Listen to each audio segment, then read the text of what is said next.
কবে আমরা আমাদের ঘরে ফিরে আসতে পারবো জানি না। আমাদের খুবই অবস্থা খারাপ। আপনারা ভিডিওটা দেখবেন, শেয়ার করে দেবেন যাতে মানুষে দেখতে পারে।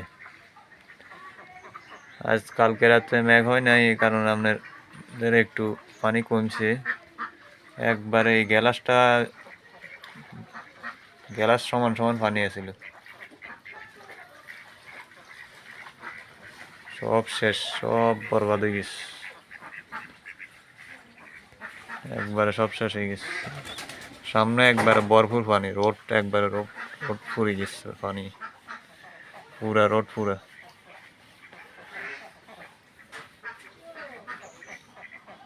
না ঘরের বিড়ি এত উপরে, এরপরও পানি এখানে রোড নিচে।